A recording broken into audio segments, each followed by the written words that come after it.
प्यारे बच्चों, welcome to my channel Verma study 2020 बुकलाना। मैं यूपी बोर्ड के क्लास 11 के छात्र छात्राओं के लिए इकोनॉमिक सब्जेक्ट को हिंदी माध्यम से मैं फुल कोर्स कराऊंगा।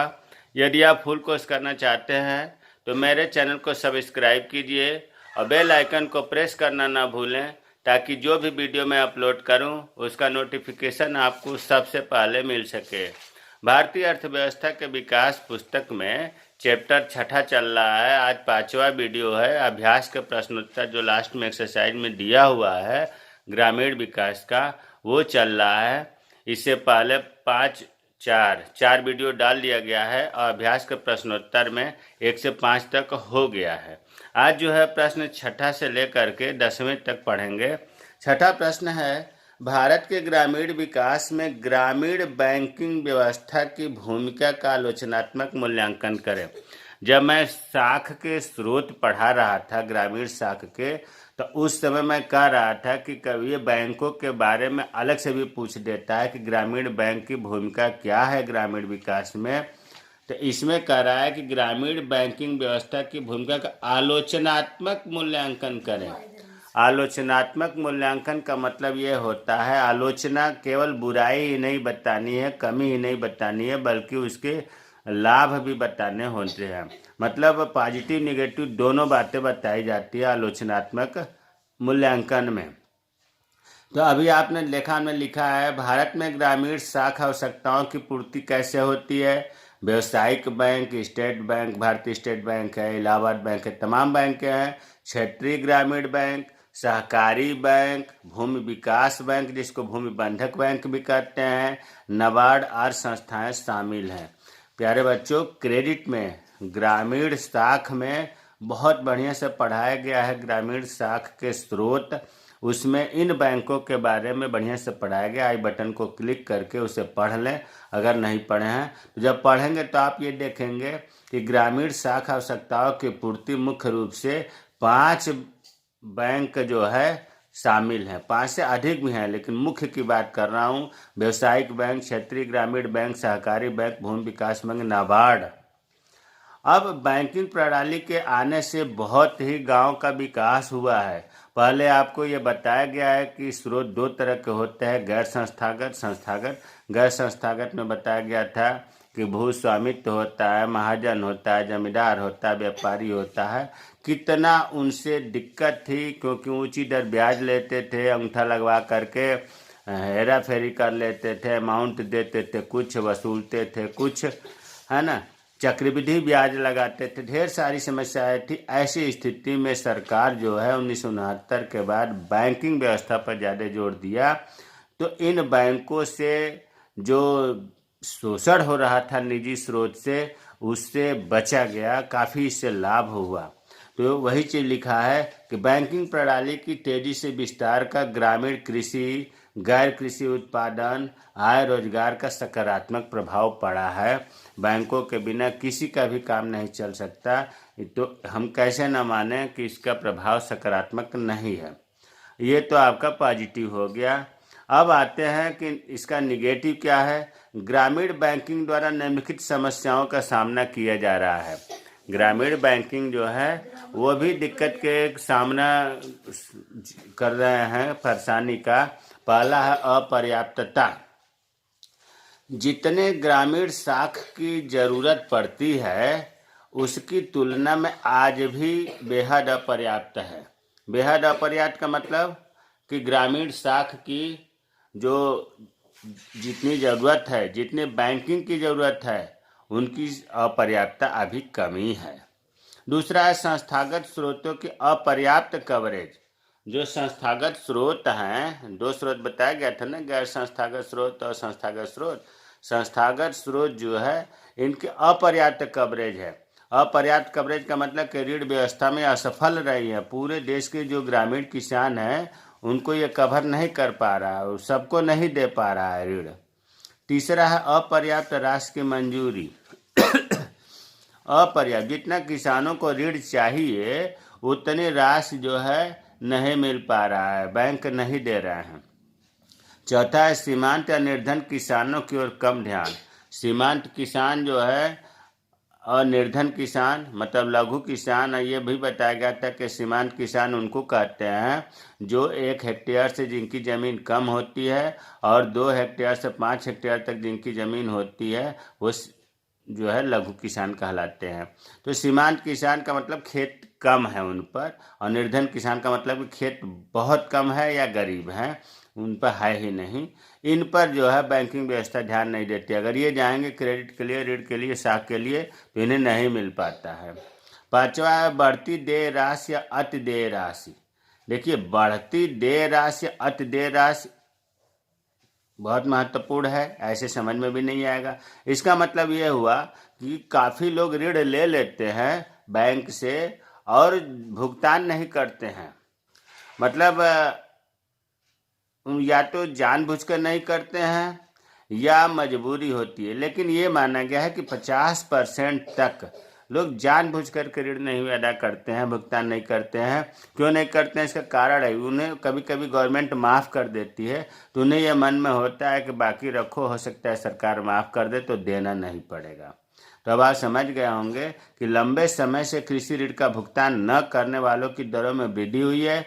50% से अधिक उधारकर्ताओं को जानबूझकर ऋण का भुगतान न करने वालों की श्रेणी में रखा गया है। तो ये बैंकिंग प्रणाली के लिए खतरा है ना। बैंक ऋण दे और उसका भुगतान कोई नहीं करेगा तो फिर दूसरे को कैसे ऋण मिलेगा? इसे नियंत्रित किया जाना बहुत जरूरी है। प्रश्न 7वां है, कृषि विपणन से आपका क्या अभिप्राय है? मैंने कृषि विपणन का या ग्रामीण विपणन का एक अलग से ही वीडियो खूब बढ़िया बनाया है, आप आई बटन को क्लिक करके देख लें। कृषि विपणन एक प्रक्रिया है जिसमें किसान जो उत्पादन करता है तो उसके उत्पादन से मतलब एक अनाज से जो उत्पादन किया है और जब उपभोक्ता तक पहुंचता है उसके बीच में ढेर सारी क्रियाएं करनी पड़ती हैं जो कृषि विपणन की प्रक्रिया कहलाती है। जैसे कृषि विपणन वह प्रक्रिया है जिसमें देश भर में उत्पादित कृषि पदार्थों का संग्रह किया जाएगा। भाई, जो उत्पादन हुआ है उन्हें एक जगह इकट्ठा तो करना पड़ेगा ना, उनका भंडारण भी करना पड़ेगा, प्रसंस्करण करना पड़ेगा। प्रसंस्करण का हमने बताया, जैसे मान लीजिए कि धान है, धान से चावल बनाते हैं, तिलहनी फसल है, तिलहन से तेल निकालते हैं, परिवहन भी करना पड़ेगा, पैकिंग भी करनी पड़ेगी, वर्गीकरण भी करना पड़ेगा, ग्रेडिंग, डिस्ट्रीब्यूशन, वितरण भी करना पड़ेगा, ढेर सारी चीज़ें हैं, रिस्क लेना पड़ेगा, फाइनेंसिंग, वित्तीय व्यवस्था करनी पड़ेगी। तो ये जितनी भी क्रियाएं होती हैं कृषि पदार्थों के संग्रह से ले करके और उपभोक्ता तक, सब कृषि विपणन में आता है। प्रश्न 8वां है, कृषि विपणन प्रक्रिया की कुछ बाधाएं बताइए।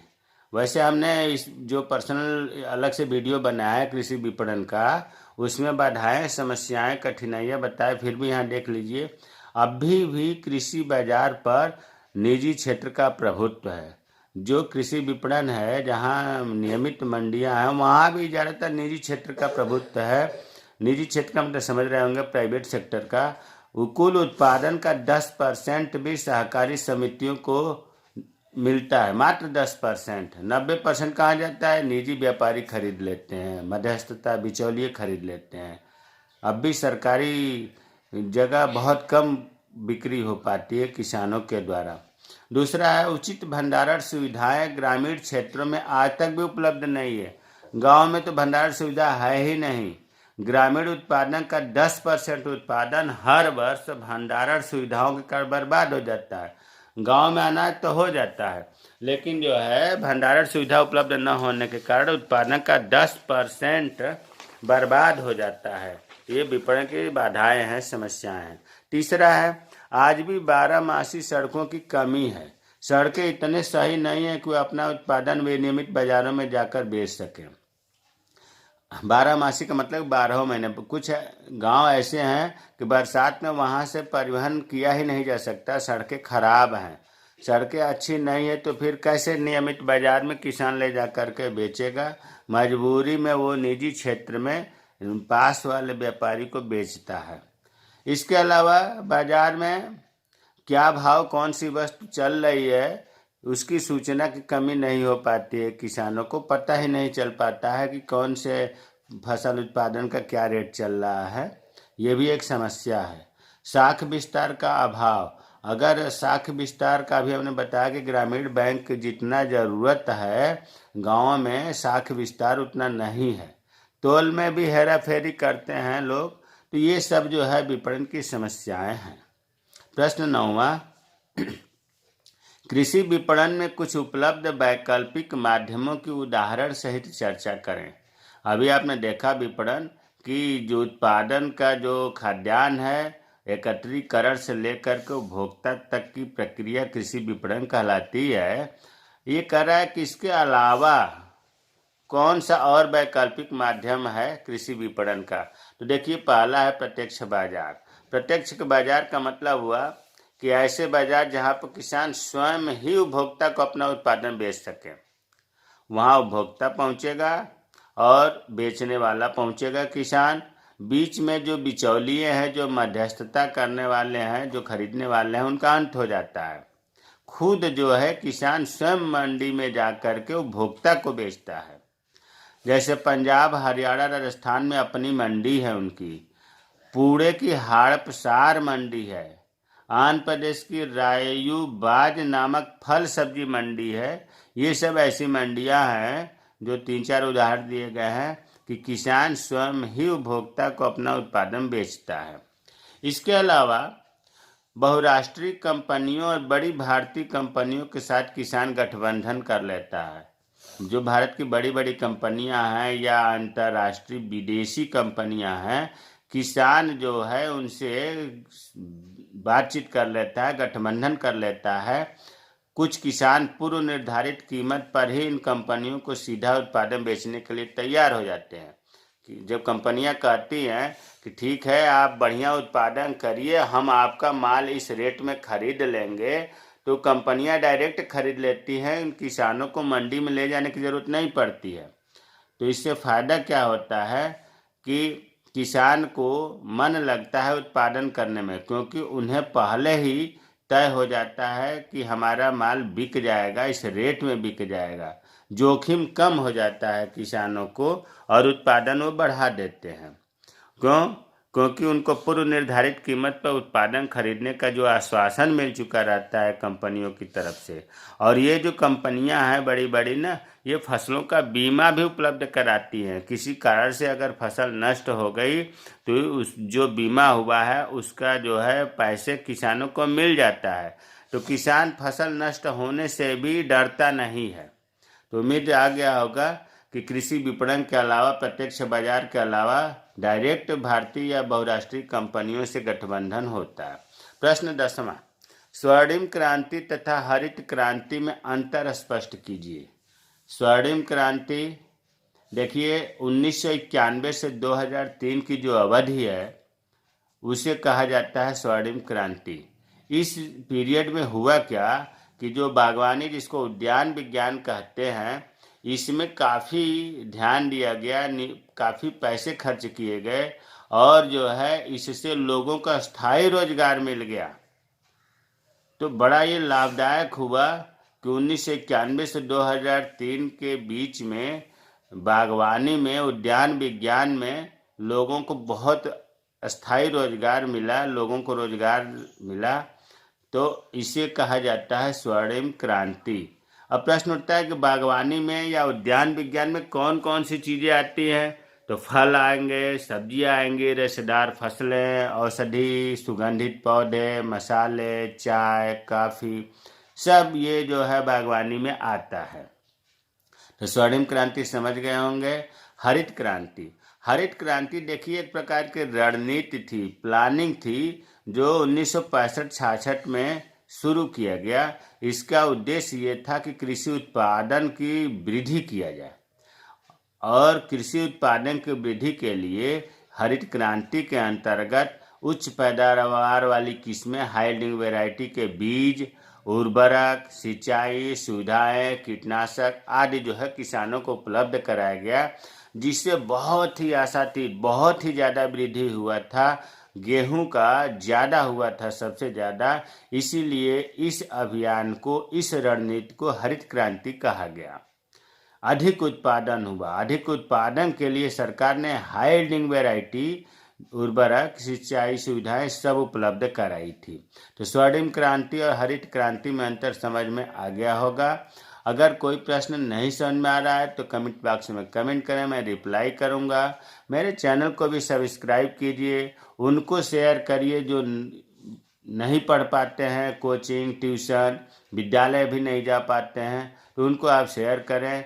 जय हिंद, जय भारत।